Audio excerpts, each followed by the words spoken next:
इस भाषण प्रतियोगिता में उपस्थित सभी शिक्षकों और छात्रों का मैं हार्दिक स्वागत और अभिवादन करता हूँ। जैसा कि आप अवगत हैं कि यह प्रतियोगिता परीक्षा कल ही होनी थी, लेकिन अपरिहार्य कारणों से ये कल नहीं हो सकी। तो हमने ये निर्णय लिया कि इसको आज कराया जाए। मुझे पूरा विश्वास है कि आप सबों ने बेहतर प्रयास किया है और उस प्रयास की झलक आज देखने को हमें मिलेगी। आप बिना किसी भय के, बिना ये सोचे कि परिणाम क्या होना है, अपना सर्वश्रेष्ठ देने का प्रयास करें। परिणाम की चिंता आपको नहीं करनी है। सामने जय हो या पराजय, योद्धा का धर्म युद्ध करना होता है। तो आप सब योद्धा हैं, आपके हाथ में जो है आप वो करेंगे और जो भी श्रेष्ठ प्रतिभागी होंगे उन्हें पुरस्कार दिया जाएगा। देखिए, जिन्हें पुरस्कार नहीं भी मिलेगा उन्हें भी निराश होने की आवश्यकता नहीं है, क्योंकि हम लोग इस तरह की प्रतियोगिता जो है वह लगातार आयोजित करते रहते हैं। तो जो लोग एक बार चूक जाएंगे उनके लिए मौके भविष्य में होंगे। आप भविष्य में भी दे सकते हैं, ठीक है ना। भविष्य में अच्छा प्रयास करेंगे और अच्छा करेंगे, ठीक है। तो निराश होने की कोई आवश्यकता नहीं है। आप सब यहाँ सीखने के लिए आए हैं, ठीक है। सीखने के लिए आए हैं तो सीखना है, और इंसान जो है वह जीवन पर्यंत सीखता रहता है। ऐसा नहीं है कोई भी ये नहीं कर सकता है कि बस अब तो मैं परफेक्ट हो गया हूँ, मुझे सीखने की आवश्यकता नहीं है, ठीक है ना। तो जो आज शीर्ष पे है वो कल हट भी सकता है, जो आज नीचे है वो कल आगे भी जा सकता है, ठीक है। तो आप लोगों के हाथ में जो है अपना सर्वश्रेष्ठ प्रदर्शन देना है, आप देंगे। और इसके पहले कि मैं मंच पर आप लोगों को एक एक करके बुलाऊं, क्योंकि यह प्रतियोगिता जो है वह बाल दिवस के अवसर पर ही हो रही है। ठीक है कि 14 नवंबर नहीं है, लेकिन पंडित जवाहरलाल नेहरू जी जो हमारे देश के पहले प्रधानमंत्री थे, उनके जन्मदिन को बाल दिवस के तौर पर हम मनाते हैं। तो उनके बारे में 2-4 शब्द मैं बोलूंगा, उसके बाद एक एक करके आप लोगों को बुलाया जाएगा। देखिए, पंडित जवाहरलाल नेहरू अगर सही अर्थों में देखा जाए तो आधुनिक भारत के निर्माता हैं। तमाम मतांतर के बावजूद इस बात से कोई इनकार नहीं कर सकता कि जिस समय पंडित जवाहरलाल नेहरू जी को इस देश की कमान मिली थी, उस समय हमारे सामने जो चुनौतियां थी, उन चुनौतियों का सामना उनसे बेहतर कोई नहीं कर सकता। और इसके पीछे की वजह में बिल्कुल स्पष्ट है। दरअसल उनका जो समावेशी चरित्र था, उनकी जो समावेशी सोच थी, वह सोच ही इसके मूल में थी, जिसकी वजह से उन्होंने उस दौरान, जबकि भारत जो है उसके सामने अपनी सांस्कृतिक विविधता को संजोए रखने की चुनौती थी, भाषाई आधार पर राज्यों के निर्माण की जो मांग हो रही थी, पूरे देश में अशांति का माहौल था, उससे भारत को बचाए रखने की चुनौती थी, अंग्रेजों द्वारा लूट खसोट के बाद जीर्ण शीर्ण अवस्था में छोड़े गए भारत को फिर से समृद्ध बनाने की चुनौती, भोजन के अभाव में, अन्न के अभाव में जूझते हुए लोगों को 2 वक्त रोटी पहुंचाने की चुनौती, भूखों में फटे विश्व को भूख निरपेक्षता का पाठ पढ़ाने की चुनौती थी, धर्म के आधार पर विभाजित देश में धर्मनिरपेक्ष स्वरूप को बनाए रखने की चुनौती। और इन सभी चुनौतियों का सामना जिस खूबी के साथ पंडित जवाहरलाल नेहरू जी ने किया, यह उसी का परिणाम है कि आज 80 साल बाद जब हम ये देखते हैं कि हमारे साथ आजाद हुए राष्ट्रों का अवस्था क्या हो चुका है, तो हम पाते हैं कि भारत उनकी तुलना में बहुत बेहतर स्थिति में है। और बेहतर स्थिति में इसीलिए है कि कहीं ना कहीं जो मेहनत की गई थी उस दौरान, उसी का परिणाम जो है वो आज देखने को मिल रहा है। उस दौरान तमाम बांध बनाए गए, IITs की स्थापना हुई, एम्स की स्थापना हुई, तमाम जो हमारी संवैधानिक संस्थाएं बनी, उन संस्थाओं ने जिस तरह से काम किया, आप देखें आज इस बात को लेकर अक्सर चर्चा होती है कि संवैधानिक संस्थाएं दबाव में कार्य कर रही हैं, उनके ऊपर तरह तरह का दबाव है। लेकिन सोचे उस जमाने में कि जब भारत की जनता इतनी जागरूक नहीं थी, इस तरह से मीडिया का भी बोलबाला नहीं था, अगर पंडित नेहरू चाहते तो उस जमाने में अन्य संस्थाओं को फलने फूलने का मौका ही नहीं देते, लेकिन नहीं, उन्होंने मौका दिया, क्योंकि जो भारत का चरित्र है, समावेशी चरित्र, इसमें सबको आगे बढ़ना है।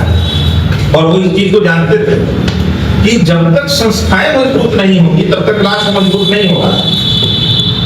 एक राष्ट्र जो है वो सिर्फ एक या दो संस्थाओं के सहारे नहीं चलता है, पूरा मैकेनिज्म काम करता है।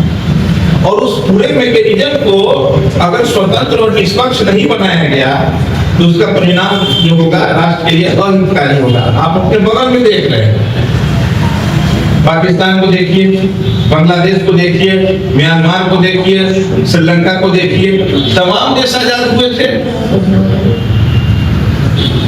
पाकिस्तान धर्म के आधार पर आजाद हुआ और फिर भी अपने आप को नहीं संभाल पाया।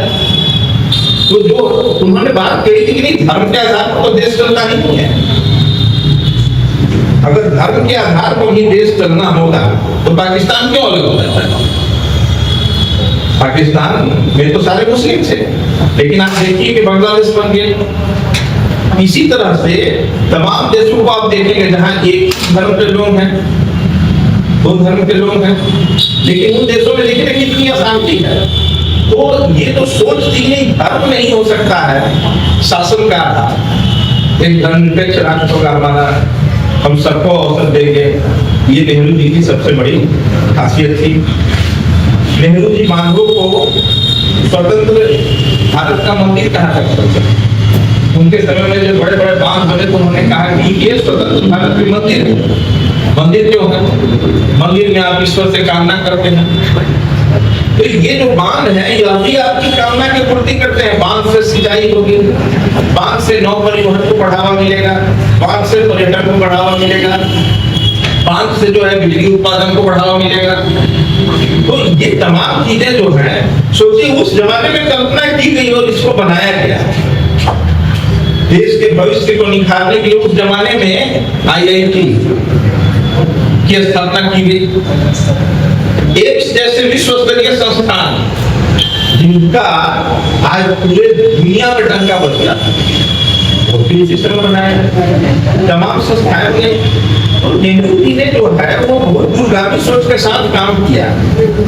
बच्चों को वो भारत के कर्णधार के रूप में देखते थे कि आने वाले समय में यही बच्चे जो होंगे वो भारत के भविष्य निर्माता होंगे। और ये बात सही भी है। देखिए, परवरिश जो होती है उसका बड़ा महत्व होता है आपके विकास में। एक बच्चा जो होता है वह कच्चे मिट्टी के जैसा होता है, उसको आप जिस आकार में ढालना चाहें उस आकार में ढाल दें। उसी मिट्टी से माँ दुर्गा की प्रतिमा बनाई जाती है, उसी मिट्टी से महिषासुर बनता है।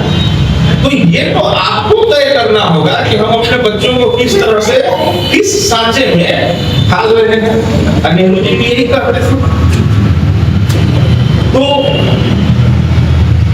भाषण जो है सिर्फ देना नेहरू जी के ऊपर, ये कोई बहुत श्रद्धांजलि नहीं है। देखिए, किसी भी महान व्यक्ति के बारे में यही है कि अक्सर हमारे साथ जो गलती होती है वो ये होती है कि हम व्यक्ति की बड़ाई करते हैं।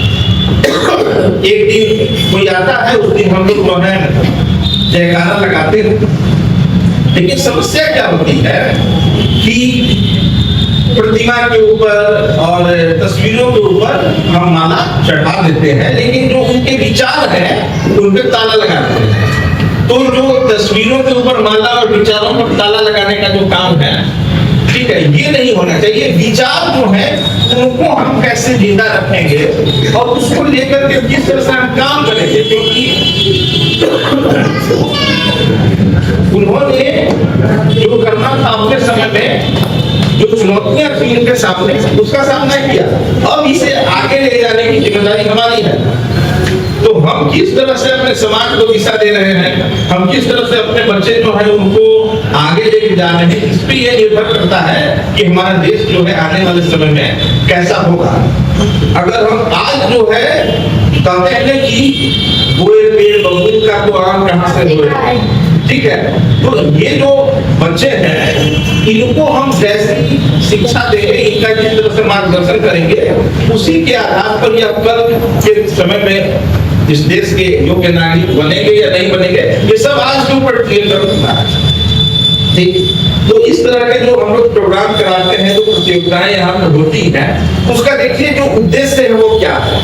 उद्देश्य सिर्फ एक ही है कि वो जो महान व्यक्तित्व रहे हैं उनके विचार से, उनके कर्म से हम आपको अवगत कराएं और आपके अंदर की एक प्रेरणा पैदा करें, एक ललक पैदा करें, ठीक है, कि हमें जो कुछ आज मिला है वो हमारे पुरखों के संघर्ष की बदौलत मिला है, बहुत मेहनत से मिला है, बहुत कठोर परिश्रम के बाद मिला है। अब इसको आगे ले जाने की जिम्मेदारी हमारी है, तो हम भी उतना ही परिश्रम करें, ठीक है, और देश को आगे लेके जाए। कल आप नहीं थे, लेकिन जिस वृक्ष के फल को आप खा रहे हैं आपके पूर्वजों ने लगाया, कल भी आप नहीं होंगे, उस दिन जो होंगे वो उस फल को खाएंगे, उस वृक्ष के फल को खाएंगे जो आप लगाएंगे। तो ये समाज ऐसे ही आगे बढ़ता है। हर पीढ़ी अपने आने वाली पीढ़ी के लिए एक रास्ता तैयार करती है। अब ये रास्ता उसको प्रगति की तरफ ले जाएगा या विनाश की तरफ ले जाएगा, ये हमें या आपको देखना है, ठीक है। तो लंबा चौड़ा भाषण हो चुका है और मुझे पता है कि आप लोग भी बहुत अच्छा तैयार होकर आए हैं। अंत में दुष्यंत कुमार की एक कविता है, उसकी चंद पंक्तियों के साथ मैं अपनी वाणी को विराम दूंगा।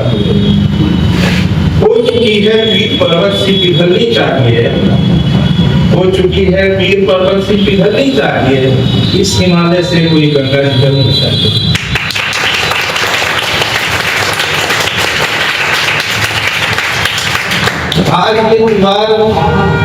आज ये दीवार मर्दों की तरह हिलने लगी, शर्त लेकिन ये कि बुनियाद हिलनी चाहिए और हर नगर में, हर शहर में, हर गली, हर गांव में हाथ लहराते हुए हर लाश बननी चाहिए।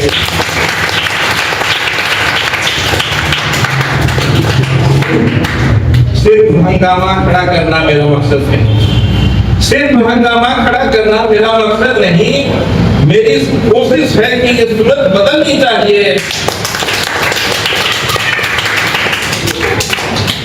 और मेरे सीने में नहीं तो तेरे सीने में सही, मेरे सीने में नहीं तो तेरे सीने में सही, हो कहीं भी आग लेकिन आग नहीं चाहिए।